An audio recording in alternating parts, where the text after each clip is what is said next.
Buenas tardes a todos y a todas. Mi nombre es Ileana Pescador Garibay, moderadora de la Mesa 1 de la última conferencia de legado académico y experiencia de egresados del Plan 79 con los profesores Elías Pérez Pérez, Tiburcio Pérez Castro a través de Meet. Vamos a empezar con el profesor Tiburcio Pérez Castro, quien nos va a dar su currículum. Hola, buenas tardes. Soy Tiburcio Pérez Castro, profesor jubilado de educación indígena, originario de San Juan Yolotepec, Oaxapan, Oaxaca. Trabajo en Baja California desde 1982. Mi formación profesional es normalista, educación primaria, licenciado en educación indígena por la UPN Ajusco, maestría en educación por UPN Unidad Tijuana. Huavanza, Cuba, ñani, Casavishi, Nai, Yodono, Ve, Donde da Cuana, Nacuachi, Nansa, Cutua, Duchititi, Davi, Ño, Inco, Yo. Se ve en Saguachinicana, Nansa, Yu, Dato Hondo, Casavishi, Cuba, Juana Zacarías, de Casavita, Shiñani, Elías Pérez, Nai, Nicavi, Ve, de Dacuando, Nani, Universidad Pedagógica Nacional, Unidad de Ajusco. Shinai yo o dato onsi, Nansa, Nicabinsi, Nani, licenciatura en Educación Indígena, Tutu, Onidico Sao Comi. Saludo a las autoridades de esta casa de estudios que dirigen la licenciatura, donde se preparan los jóvenes que trabajarán con la niñez indígena mexicana. Agradezco la invitación de las autoridades. Saludo a la hermana Juana Zacarías, al hermano Elías Pérez, compañeros que estudiaron en la Universidad Pedagógica Nacional, Unidad de Ajusco. Con los compañeros platicaremos nuestras experiencias en la licenciatura en Educación Indígena, Plan 79. Antes que nada, quiero iniciar por comentar mis experiencias en cuanto a la idea, por qué razón, qué expectativas me surgieron para estudiar en la UPN Ajusco esta licenciatura en Educación Indígena. Obviamente que los intereses son bastante obvios cuando pensamos que estudiar una carrera nos permite mejorar nuestro acervo cultural, nuestra idea de superación, también mejorar inclusive nuestros ingresos. En este caso también pesó el no quedar rezagados en cuanto a que las normales estaban egresando licenciados y nosotros nos habíamos quedado con la normal primaria. Entonces, esta cuestión era la que nos animó por una parte.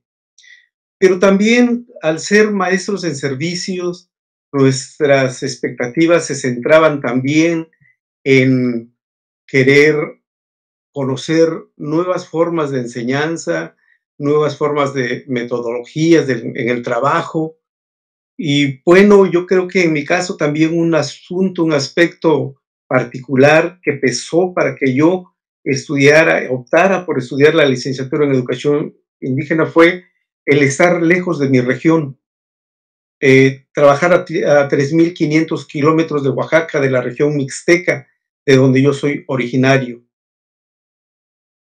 Era muy necesario contar en este contexto sociocultural fronterizo donde realizaba mi trabajo, contar con argumentos educativos, sociales, históricos, jurídicos, que me permitieran hacer frente a diversos cuestionamientos que autoridades educativas, funcionarios municipales, de la prensa misma, pues nos estaban haciendo al crear una escuela de educación indígena tan lejos de la región mixteca. Esos cuestionamientos eran muy severos, porque estábamos trabajando en un ámbito ajeno a nuestra región histórica. Les platico un poco estos antecedentes que tienen que ver por qué elegí estudiar la licenciatura en educación indígena. Efectivamente, trabajar la educación indígena en Tijuana era todo un reto social y educativo, porque En 1981, funcionarios del DIF municipal y autoridades de educación indígena en Baja California, entonces era Departamento de Educación Indígena, hoy nos denigraron a una simple coordinación regional de educación indígena, pues esas dos instancias invitaron a maestros oaxaqueños a atender a los niños indígenas migrantes en Tijuana que se dedicaban a la venta ambulante y que no iban a la primaria por cuestiones de barrera lingüística, no entendían el español, decían. Pero este proyecto se planteó, nos lo plantearon a nosotros mismos en Oaxaca, sin consultar a los padres de familia, ni a las organizaciones indígenas. Cuando llegamos a Tijuana, nos habían invitado a fundar una escuela primaria para la población mixteca. Pero cuando llegamos, la escuela primaria ya estaba funcionando, estaba siendo atendida por maestros de primaria general y efectivamente alrededor de 30 niños no iban a la escuela y se dedicaban a la venta ambulante en la zona turística de Tijuana y por eso presentaron el proyecto. Fue muy frustrante, nos dejó un mal sabor de bocas el hecho de que nos presentaran en una asamblea con los padres de familia de la Colonia Obrera Tercera Sección, entonces conocida como Pedregal de Santa Julia, y los padres de familia indígenas y no indígenas que mandaban a sus hijos a la escuela, en esa escuela que ya funcionaba en la colonia, nos rechazaron. Dijeron, no queremos maestros indígenas. Y dijeron que no querían maestros indígenas porque ya habían tenido experiencias con los profesores de la modalidad educativa indígena en Oaxaca. Decían, no los queremos porque son irresponsables, ya los conocemos, son borrachos, trabajan 3 días a la semana, no les interesa para nada nuestra cultura. Y también se corrió el rumor entre ellos que éramos maestros sin preparación, sin título, que no estábamos nosotros entrenados ni preparados para darles clases a sus hijos. Y tenían razón. De los 13 maestros que llegamos a trabajar en esta escuela, solamente 3 maestros éramos normalistas. El resto solamente tenía estudios de secundaria. Y 4 de los compañeros de este equipo de 13 no tenían ninguna experiencia educativa. Nunca se habían preparado frente a un grupo escolar, no sabían nada de lo que significaba la educación indígena, no recibieron ningún curso. Y ante este rechazo, las autoridades educativas que presidían la asamblea dijeron, pues ni modo, se regresan los 13 maestros a Oaxaca, porque los padres de familia no los aceptan. Nos quedamos porque el chofer del delegado del sistema educativo en Tijuana se paró y pidió la palabra, se la dieron y dijo, la educación indígena es importante, ustedes tienen que entender que le están dando una oportunidad para conocer su propia cultura, estudiar su cultura, desarrollarla, sentir orgullo por lo que tienen. Y empezó a hablar de Benito Juárez, de lo que hizo, de Lázaro Cárdenas, y obviamente eso impactó, esto no tanto lo de Benito Juárez, sino lo de Lázaro Cárdenas, porque Lázaro Cárdenas es muy respetado en la Mixteca, porque recorrió varios pueblos y gente que estaba en la reunión lo conoció. Entonces empezaron a hablar de lo importante que era nuestra presencia. Estoy hablando del 1 de noviembre de 1982. Se sometió a votación después, si nos quedábamos o no. Este profesor que hizo uso de la palabra les pidió 8 meses, que nos dieran 8 meses de oportunidad para trabajar con ellos y si no les convencía a los padres de familia, principalmente mixtecos, de nuestro trabajo que nos regresaban a Oaxaca. Y con ese compromiso nos quedamos. El contexto social en Tijuana es muy especial porque es era un ambiente bastante agresivo para las mujeres y hombres mixtecos que radicaban en este lugar. A las mujeres les decían despectivamente Marías, a los hombres se los etiquetó como oaxaquitas, estos términos han disminuido. Las compañeras y compañeros cuando hablaban en mixteco en el taxi del centro de la ciudad a la colonia, los amenazaban con bajarlos del taxi si seguían hablando en su idioma.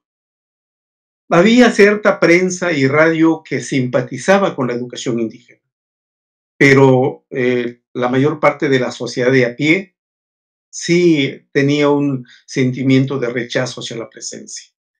¿Y por qué estaba este debate de la presencia de los mixtecos? Porque era una población pequeña, éramos 5,000 en Tijuana, pero éramos muy visibles porque las mujeres se dedicaban a la venta ambulante en la zona turística de la ciudad. La policía las encarcelaba cada rato con todo y bebés en la espalda, porque decían que afeaban el área turística. Y a los hombres y jóvenes indígenas los encarcelaban por su forma humilde de vestir, porque decían que estaban en Tijuana para pasar al otro lado de manera ilegal y eso era un delito, y con ese pretexto los encarcelaban.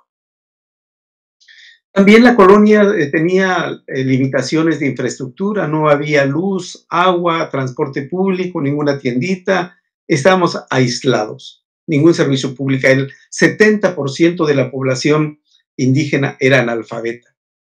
Ante esta situación, cuando nos dejan la escuela, organizamos a la comunidad en una asociación llamada Asociación de Mixtecos Residentes en Tijuana, y los maestros nos ocupamos de ser asesores, pero no ocupamos ningún cargo directivo. Y con esta asociación empezamos la defensa, por ahí empezamos, de las mujeres y los niños que se dedicaban a la venta ambulante y también de los señores que los encarcelaban injustamente. Los alumnos logramos que todos los niños que vendían en la calle se inscribieran en la escuela. Teníamos en primer grado alumnos desde 6 hasta los 14 años en primer grado.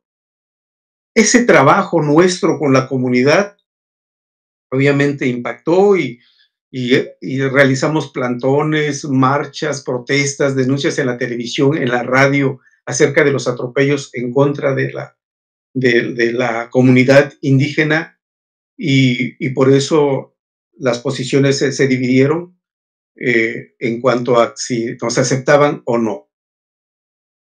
Instituciones como lo que era el INI, inclusive cuando pedíamos apoyo a la institución para nuestras escuelas, nos decían, váyanse a Oaxaca, aquí tenemos recursos para los indígenas residentes, nativos de Baja California, no para los migrantes.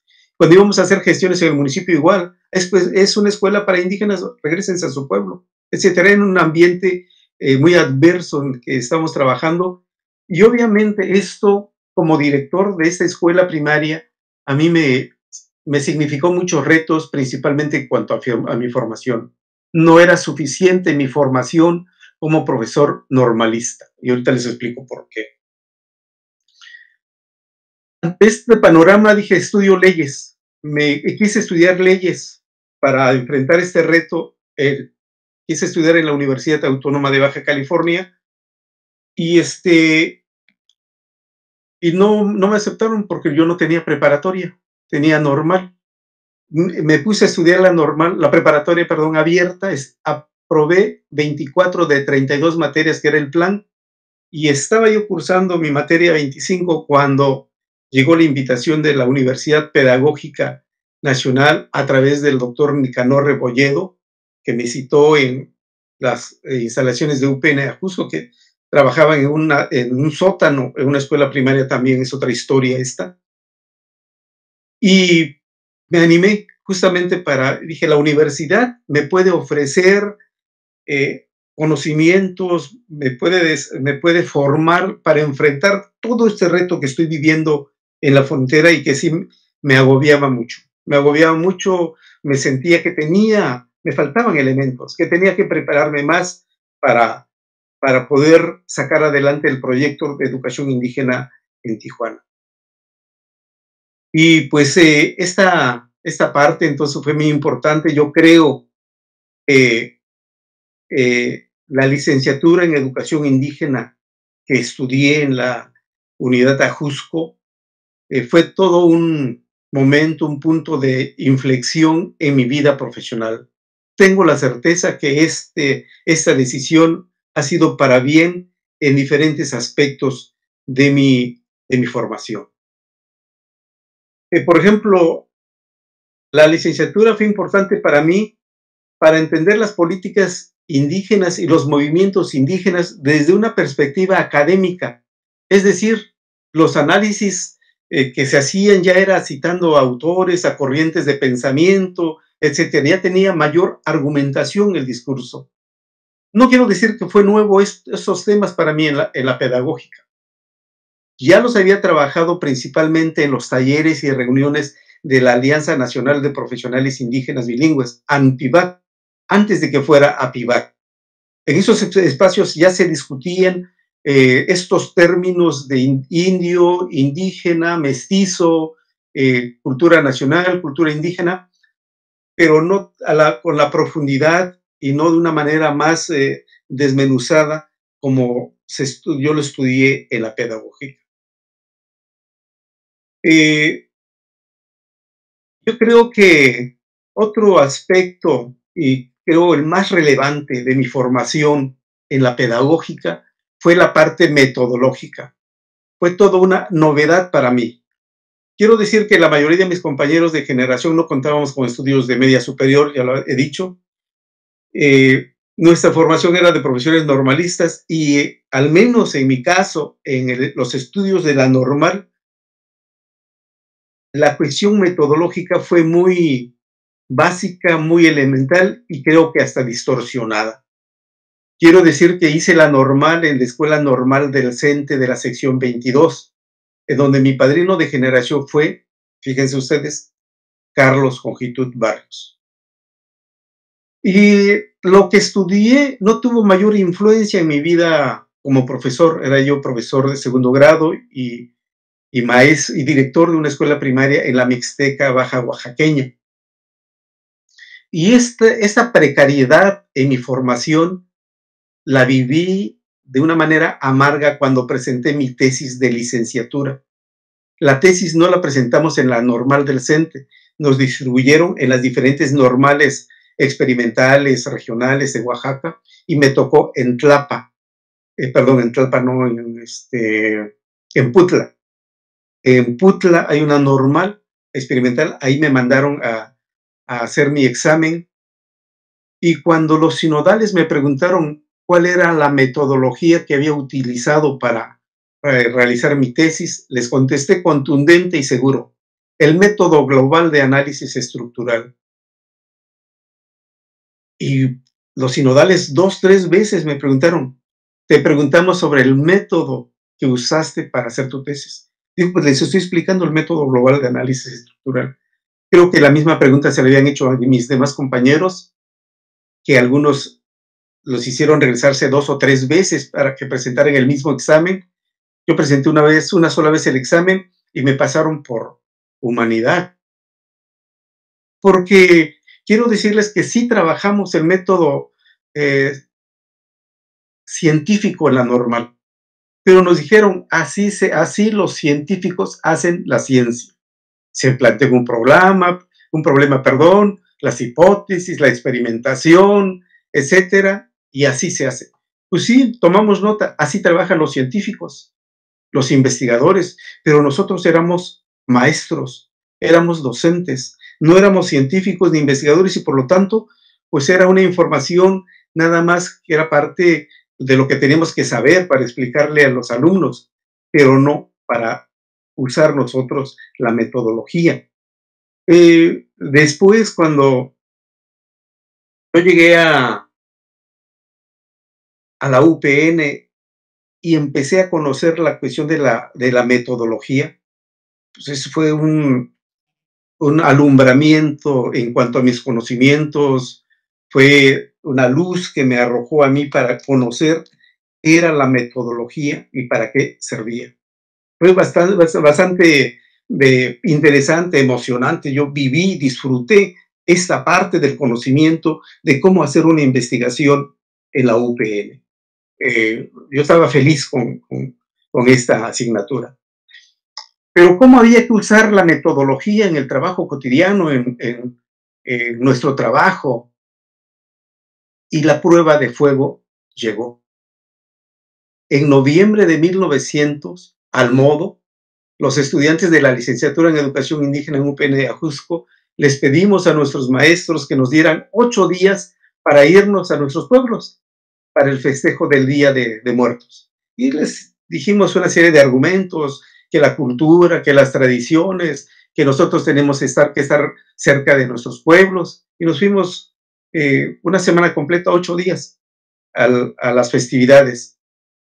Solamente un maestro nos dijo, el maestro de metodología 4, el profesor Villalpando, dijo, se van a sus pueblos, pero quiero que hagan un ejercicio de observación y entrevisten a personas de la comunidad y hagan una monografía teniendo como eje el Día de Muertos. Mínimo 30 cuartillas. Va a ser el trabajo final del semestre. Pues algunos protestamos, ¿cómo 30 cuartillas? Pero dijo, van a ser 30 cuartillas y se queda así. Después de que yo pensé en el tema, dije, ya hice mi proyecto, he hecho varios proyectos de investigación documental en las diferentes materias, de redacción, de sociedad mexicana, etcétera. Voy a hacer mi proyecto de la monografía y cuando estaba haciendo mi proyecto de investigación, me planteé la cuestión documental, revisar todos los documentos que yo pueda encontrar acerca de mi comunidad. La cuestión de las entrevistas y la observación. Esas 3 partes tengo que considerarlas en mi proyecto. Empecé por el Archivo General de la Nación, me rechazaron, dijeron que era para investigadores, no para estudiantes. La UPN me dio una constancia que era yo auxiliar de investigación en un proyecto en la UPN y me metí al Archivo General de la Nación a buscar información sobre mi comunidad.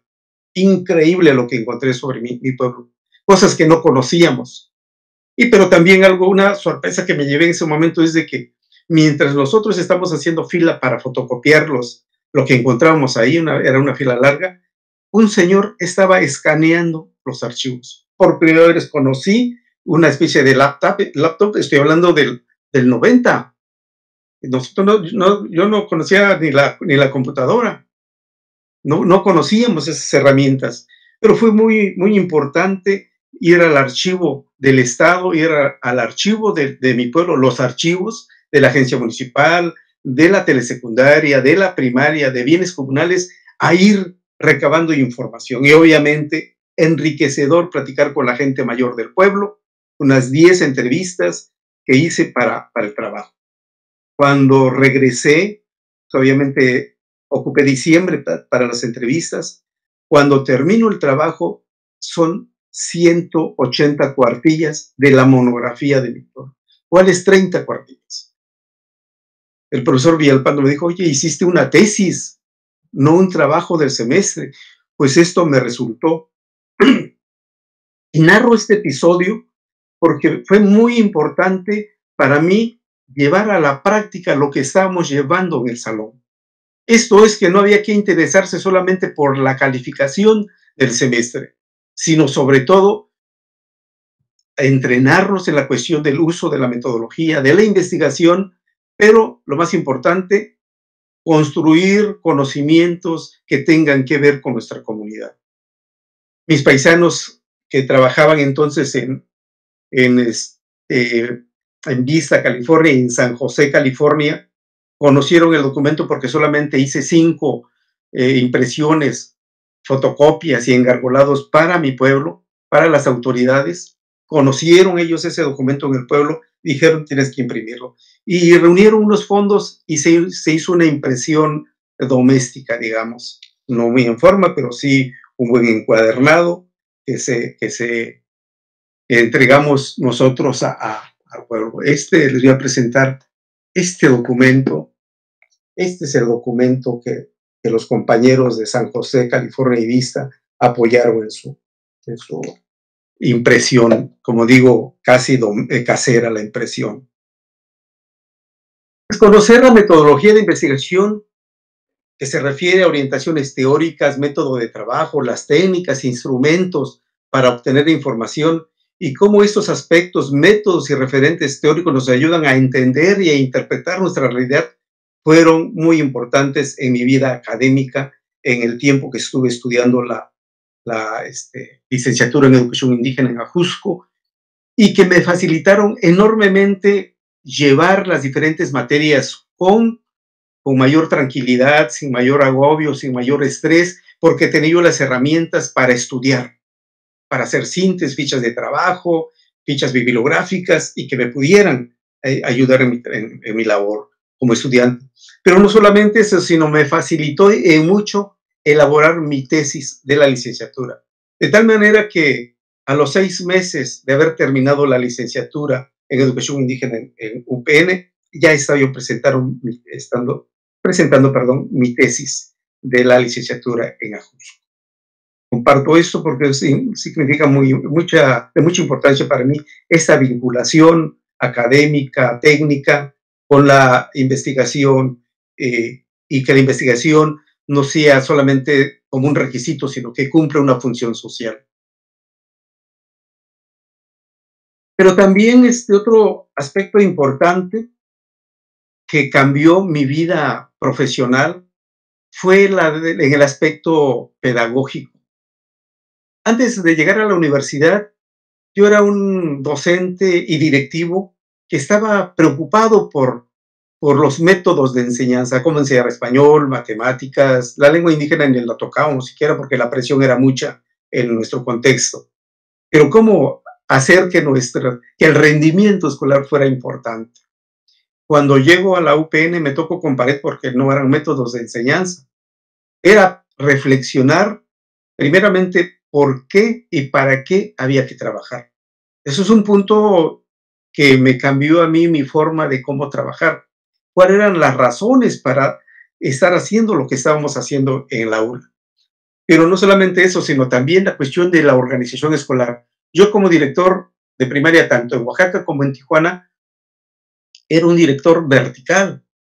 Los planes de trabajo, digo, ¿para qué distraigo a los maestros y se dediquen a enseñar, a trabajar? Yo solito hacía el plan y se los presentaba y ellos como soldaditos a cumplir ese plan.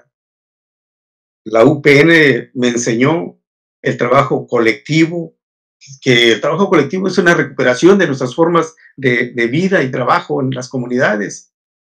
La cuestión de la horizontalidad, de la transparencia también, cómo hay que estar compartiendo todo tipo, no solamente lo pedagógico, sino hasta lo económico con los compañeros. Eso me pareció muy importante. Sí que pasé de ser un maestro, pues es duro, es difícil cambiar, muy vertical, muy cuadrado, a ser un maestro con otra perspectiva. Siempre he pensado que nuestra formación como indígenas requiere de una gran responsabilidad y de seriedad también en nuestro trabajo, de mucho compromiso. Y les platico eso porque les narro algo que vivimos en la LIE. Quiero compartir con ustedes una situación muy particular. Éramos más o menos 28 alumnos en mi grupo, de entre 28 y 43 años de edad. Había docentes de preescolar, primarias, personal directivo, asesores técnicos. Éramos más varones que mujeres. Y varios de nuestros compañeros, hombres y mujeres, estaban reprobando matemáticas, principalmente en álgebra. Y ante esta situación se generó una especie de inquietud para plantear a la coordinación, a las autoridades, de que nuestros compañeros aprobaran automáticamente. Y se pasa automático porque somos indígenas. Y 2, 3 compañeros en el grupo dijimos, híjoles, ¿estaremos apoyando esta decisión? Y yo de plano les dije en corto a algunos, pues yo lo veo como una mendicidad académica. Hay que estirar la mano para una calificación. No, me sabe mal. ¿Por qué no nos organizamos y ayudamos a nuestros compañeros en dónde están mal en matemáticas? Y empezamos desde las sumas de fracciones, etcétera, pero no podemos permitir que se pida una calificación gratis. Entonces fue cuando me acuerdo que el compañero Félix Martínez Marroquín, Rigo, compañero Purépecha y yo participaron más, Carlos parece, Martínez, en apoyar a nuestros compañeros por las tardes para regularizarlos en matemáticas. Y la sorpresa fue que nuestros compañeros decían, qué tan fácil es, qué tan sencillo es, porque a ustedes sí les entendemos y el profesor no. Y así pudieron ellos avanzar y ya no hubo necesidad del planteamiento del pase automático, sino que apoyamos en esa ocasión y en otras a estar acompañando a nuestros compañeros para que avanzaran en sus tareas. Es otro ejercicio que relacionamos mucho en esos momentos porque se estaba hablando de la educación entre pares, en donde la confianza, el manejar el mismo lenguaje, permitiría avanzar en la construcción de los conocimientos.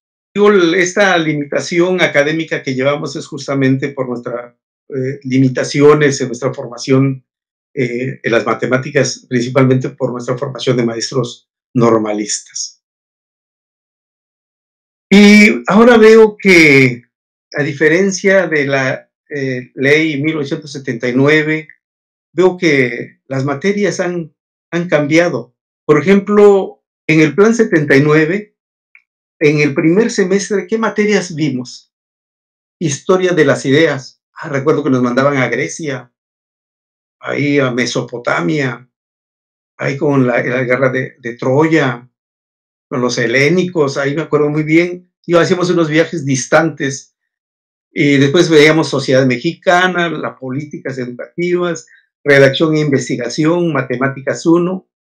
Esas eran las materias que llevamos, que nos costaba mucho coordinarlas o integrarlas o enlazarlas con nuestras experiencias docentes como maestros de educación básica, de primaria y preescolar.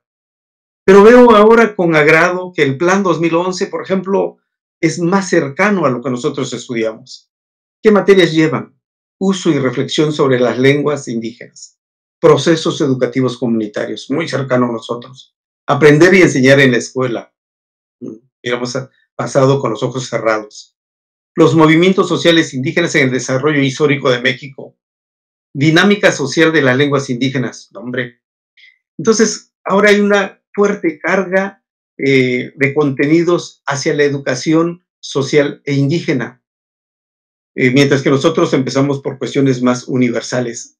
Pero aún así, yo estoy satisfecho por la formación recibida, porque me ha permitido realizarme favorablemente, no fue ninguna pérdida de tiempo en estar teniendo todos estos conocimientos universales que nos formaron como licenciados en educación. Pero también me sirvió mucho porque pude hacer una maestría, como ya les dije, sin mucha presión, el doctorado en Barcelona también, que la base de la licenciatura pues me facilitaron esos estudios, y porque también hacía mi comparación entre los docentes de la maestría, del doctorado. El programa en sí no le pedía nada a los otros, de la ley, no le pedía nada a los otros programas educativos. Es un programa muy bien estructurado, muy bien formado, que yo tuve la oportunidad de compartirlos con varios compañeros maestros y quedaban sorprendidos, gratamente sorprendidos de lo que nosotros habíamos estudiado. Pero también no solamente me ayudó en mi formación profesional, sino también la cuestión laboral, regresando de México, de la Ciudad de México, me dieron la comisión de supervisor.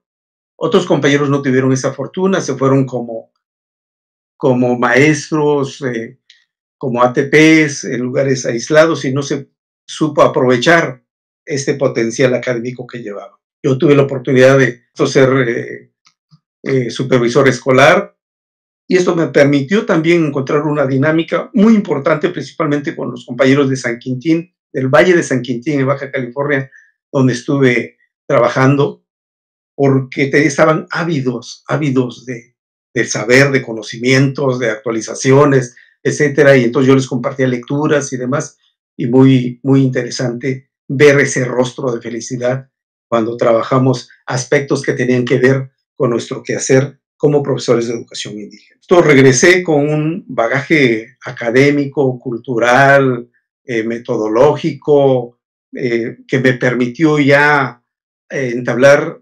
discusiones de tipo educativo con profesores de otros niveles, y donde les explicamos las razones de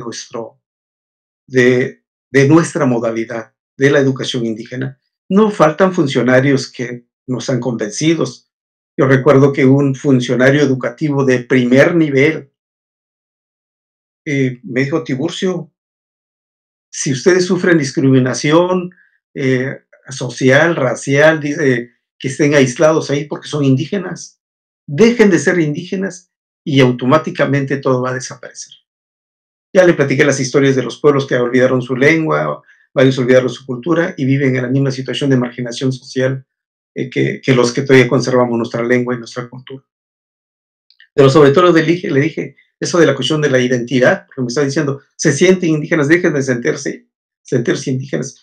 Digo, es una cuestión de identidad étnica, identidad comunitaria, que nosotros valoramos mucho, y creo que usted también. No, yo no. Y ya le pregunté, mire, ¿de dónde es? ¿De Mexicali? ¿Usted es cachanilla? Claro que soy cachanilla. ¿Y estaría dispuesto a dejar de ser cachanilla para pasar a ser solamente baja californiano? Pues claro que no. Estamos en la misma situación. Nuestra identidad étnica no nos limita a que tengamos la identidad mexicana, la identidad como oaxaqueños, la identidad como baja californianos. Yo me identifico con Baja California, pero también con Oaxaca, con mi comunidad, y eso es parte de lo que nos puede dar la educación, tener un pensamiento incluyente, un pensamiento amplio y no cerrado. Si venza, no mi minsa, la casa viendo. Muchas gracias, les mando un abrazo, nos saludamos y muchas gracias a todos los profesores y profesoras que tuve en los diferentes semestres en la licenciatura en educación indígena y felicidades por todos estos años de esfuerzo a favor de la educación indígena. Gracias. Un aplauso, por favor. Continuamos con Elías Pérez Pérez, por favor, profesor. Soy Elías Pérez Pérez, originario de San Pedro Chenaló, hablante de la lengua tzotzil. Primero quiero felicitar y agradecer al equipo organizador de este evento tan importante que podemos nuevamente recordar hace 40 años la trayectoria de la licenciatura de Educación Indígena. En esta casa de estudio UPN, formadora del Magisterio Nacional, me permitió acceder en su espacio por apoyo de la Dirección General de Educación Indígena, por la gestión de beca comisión ante la Secretaría de Educación Pública, con el fin de formar cuadros técnicos en cada uno de los estados de la República. Gracias a esta coordinación, UPN, Dirección General de Educación Indígena, pudimos estar los maestros indígenas en este espacio, sentar en las aulas para participar en las clases, escuchando, tomando notas e interactuando con los profesores y compañeros provenientes de diferentes estados de la República. Fue generando entre alumnos y maestros un interaprendizaje y también un proceso de intercomprensión. Comenzamos a entendernos, a comprendernos, la situación entre profesores y alumnos. Este fue maravilloso para mí. Además, nos permitió investigar las tareas dentro de las bibliotecas y recibir atención médica dentro de esta institución. Sin percibir diferencias, todos teníamos derecho y buena atención. Buena atención todavía sigue en este momento. Hoy llegué en la mañana, fui en la biblioteca pregunté con la persona que está atendiendo la biblioteca, ¿dónde puedo imprimir y conectar mi teléfono? Porque ya estaba perdiendo la energía. Inmediatamente me llevó aquí, puedes conectar. Un joven, ¿qué buscabas? No, quiero imprimir este documento. ¿Es para tarea? No, es para evento. Ah, bueno, ahorita tengo una compañera allá abajo. Lo habló, por favor atiende al maestro. Y me imprimió. Entonces depende del trato que demos a las personas. En ese sentido, no sentí discriminación ninguna. Entonces es maravilloso para mí. Hay ese entendimiento mutuo, ¿no? Además, muchos aprovechamos la cercanía de la biblioteca del Colegio de México por su espacio tranquilo y cada quien con su espacio para hacer la tarea, leer los periódicos. Fueron experiencias novedosas, vividas en carne propia, y sentí como mi segunda casa más importante en mi vida esta universidad. Me acuerdo, el doctor Nicanor era joven, joven, fue mi maestro, y con cabello largo. Se sentaba a tomar café allí y platicábamos. Ese diálogo me permitió ir abriendo la mente de interrelacionarnos cada vez más. ¿Cómo llegué en esta Universidad Pedagógica Nacional? Por una firme convicción de conocer y aprender novedades pedagógicas y antropológicas del medio indígena, para fortalecer mis prácticas docentes en el medio indígena y ser algo útil en y para la vida de los niños indígenas de Chiapas y de México. Varias cosas mantuve presente y activo en mi interior como persona. Primero, la firmeza de mi corazón. Dije dentro de mí, voy a estudiar en la Ciudad de México hasta terminar la licenciatura. Era una convicción y una decisión firme, y mantuve encendida durante los 4 años de mi estancia.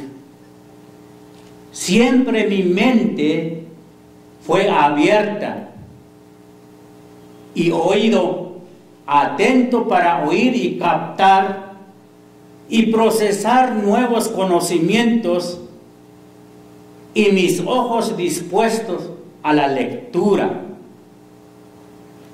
que fue habituando gradualmente, porque era complicado habituar los ojos, porque había mucho humo. Dolía los primeros, un mes dolía mis ojos. Solo lograba leer 5 o 6 hojas de libros, pero con la convicción de seguir luchando, y se me fue el dolor de los ojos. Comprendí que para tener éxito es tener grandes propósitos impregnada en la mente para estudiar y para ser útil en el campo de la educación indígena. Por fin logré cruzar las dificultades familiares, dificultades económicas y de salud, Sobre todo, gracias al Creador, todavía estamos para contar en este espacio. Algunos ya lo llevó el COVID. Bueno, pero gracias a Dios seguimos nosotros. Un dicho del doctor Erasmo Cisnero me quedó grabado en la mente. Dijo: estudiar no se necesita tener inteligencia, sino tener ganas y grandes nalgas para pasar horas sentado leyendo, reflexionando, ojos dispuestos a leer las letras en los libros. Ese me quedó aquí. Recuerdo, este dicho del doctor Cisnero estimuló mi esfuerzo humano y fue fortaleciendo cada día para asimilar e investigar en los libros. Y fui habituando a sentar varias horas en las bibliotecas, hojeando y leyendo libros. Así fui logrando mi transformación profesional poco a poco y paso por paso. Fui obteniendo un cambio viceversa, tanto interno dentro de mí y tanto externo de mi persona. Por cuestiones didácticas de exposición, describo los efectos de la licenciatura en mi formación profesional. Primer efecto: un cambio interno movió mi forma de sentir dentro de mi corazón, pensar en mi mente y actuar como persona frente a la educación indígena, reconociendo los grandes valores de mi lengua y mi cultura milenaria. Las materias que me ayudaron a la reflexión crítica y constructiva, llegué a tener un poder positivo, fueron la antropología de la educación, antropología social, las relaciones interétnicas y pedagogía bilingüe bicultural. Estas materias fueron vitales para un nuevo despertar de conciencia y mirar los problemas que prevalecían en la educación indígena. Y miré que los maestros indígenas, mis compañeros, habíamos sido formados para seguir colonizando a nuestros propios pueblos en ideología de castellanizar y de transmitir conocimientos urbanos y rurales, tanto métodos, técnicas y materiales didácticos. Por ejemplo,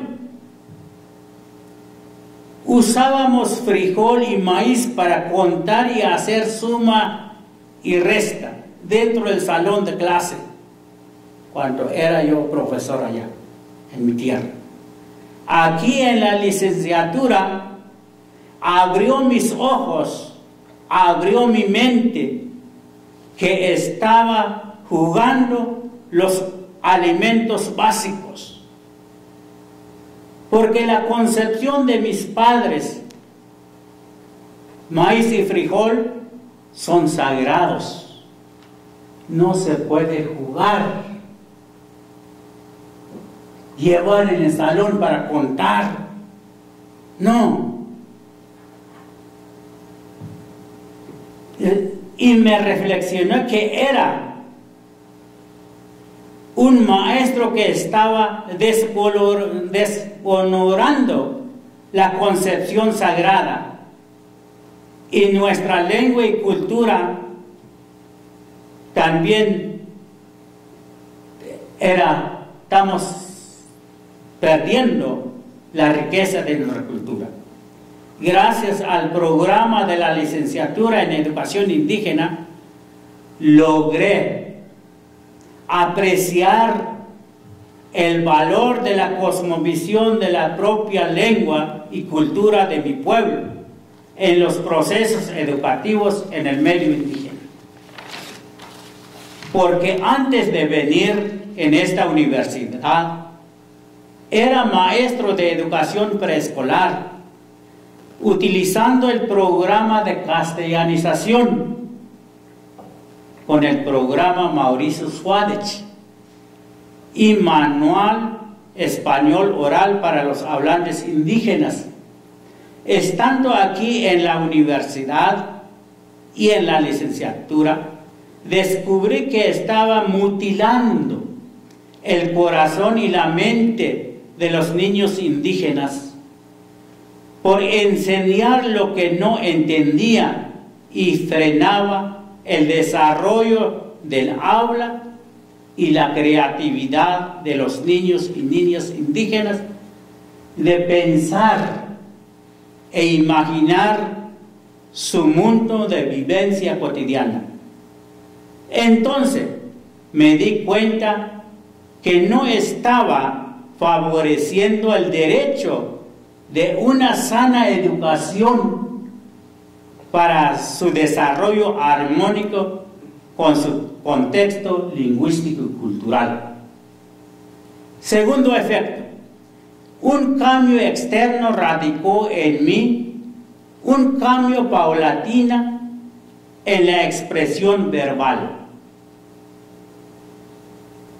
apropiando nuevas palabras y adquiriendo valor para expresar frente a los profesores y compañeros sobre el contenido de las lecturas teóricas de las materias, es decir, las exposiciones. Esto me ayudó a ampliar mi vocabulario y conocimiento teórico y metodológico de las materias, adquiriendo un liderazgo con un poder positivo. Tercero, primero fui oidor y guardador de algunas de las teorías dichas por los profesores y lectura de texto que hacíamos en cada una de las materias. Y nos convertimos habladores y charlatanes de las teorías estudiadas. Pero fue poco a poco un proceso de transformación lento e incesante en mi vida profesional. Después de terminar la licenciatura, regresé a Chiapas. Tenía que luchar y batallar con la mente tradicional de los jefes de zona, de supervisores, directores, maestros de grupo. Recibíamos fuertes críticas por las nuevas teorías pedagógicas y aprecio de la cultura y lengua de los niños y niñas indígenas en los espacios áureos. Oímos decir con mi compañero Juan Santis, algunos supervisores y jefes de zonas indígenas, ¿qué me viene a enseñar este mocoso? ¿Qué sabe este maestrito? Y se cree que solo porque fue a estudiar en la Ciudad de México viene a decirnos tonterías. Hasta ese grado nos despreciaron cuando llegamos. Esta reacción implicó un nuevo cambio que comenzamos a sembrar y a gestar en el magisterio indígena en Chiapas. Y esto alegraba mi corazón. Y después de la primera conferencia que di con los supervisores y jefes de zonas, logré escuchar que decían entre ellos, este maestrito Elías dijo algo importante, tiene razón, Se ve que sí sabe el chamaco. Esto fortaleció aún más mi ánimo de seguir estudiando y leyendo. Formamos equipo de trabajo con el maestro Eusebio Hernández y Juan Santis. Éramos 3 en Chiapas para luchar y transformar la mentalidad impregnada de la educación tradicional de los maestros indígenas y de solo se dedicaban a enseñar la lengua y cultura de la ciudad a los niños y niñas indígenas. Cuarto efecto, del charlatán al hacedor de las teorías, comenzamos a generar materiales educativos, investigaciones del campo, publicar libros, algunos materiales didácticos, libros críticos sobre la práctica de educación indígena, otras cosas más. Por ejemplo, escribí la tesis de maestría Crisis de la Educación en los Altos de Chiapas, que publicó la UPN, aquí en Ajusco. Quinto efecto, las críticas y desprecio de las nuevas teorías de la educación me impulsó a estudiar más y más para tener mayor argumento frente a los profesores de educación indígena, y decidí estudiar la maestría en desarrollo de la educación básica en la Universidad Iberoamericana de Puebla y el doctorado en la Universidad de Salamanca, España, para ampliar mi horizonte profesional. Gracias al apoyo de la maestra Marcela Santillán, logré tener una beca de comisión para ir a España y me pagó mi vuelo de ida y vuelta de Madrid a España cuando fui a presentar el examen doctoral. Y también gracias al doctor Vitek, que fue mi tutor de nivel doctoral de la tesis.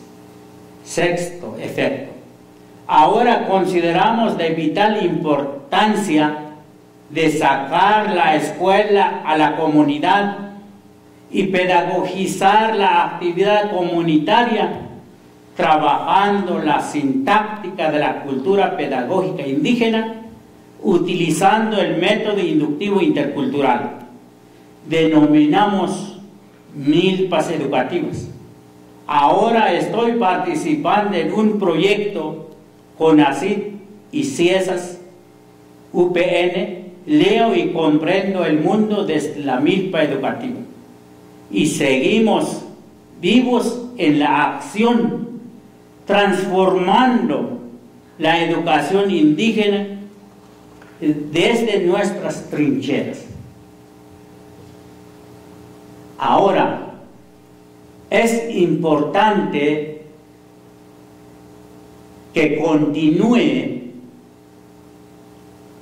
la licenciatura de educación indígena aquí en la UPN, porque ayuda a formar, porque da el cimiento básico para seguir abriendo nuestros ojos, abriendo nuestros corazones, para impulsar el cambio que necesita de los pueblos indígenas. Y no solo vamos a enfrascar en los pueblos indígenas, también trabajamos en las zonas urbanas, dando a conocer la importancia del método inductivo intercultural como base principal para la transformación. Propongo a que las autoridades de la UPN y el cuerpo académico que comiencen a pensar una maestría, un doctorado para educación indígena. Necesitamos generar nuevos conocimientos que están allí en el pueblo indígena. Tiene su propia pedagogía, tiene su sabiduría. ¿Quién puede hacer los mismos actores indígenas? Conocen la lengua, se comunican fácilmente con su pueblo. Para eso es importante formar un cuadro para generar nuevas teorías sobre educación indígena. Porque si quedamos con la licenciatura, es muy bajo. Necesitamos un cuadro formado como investigadores ahora para generar nuevos conceptos, nuevos conocimientos, porque tenemos la materia prima, tenemos maestros indígenas dispuestos para hacer investigación, generar nuevos conocimientos que en el futuro puede servir para reorientar el cambio que necesitan los pueblos indígenas. Invito a la doctora y la directora de esta universidad que convoque de inmediato un cuerpo académico, tanto egresados como los profesores que trabajan aquí, desarrollar un programa de alto nivel académico. Gracias. Un aplauso, por favor, para Elías. Educar para transformar.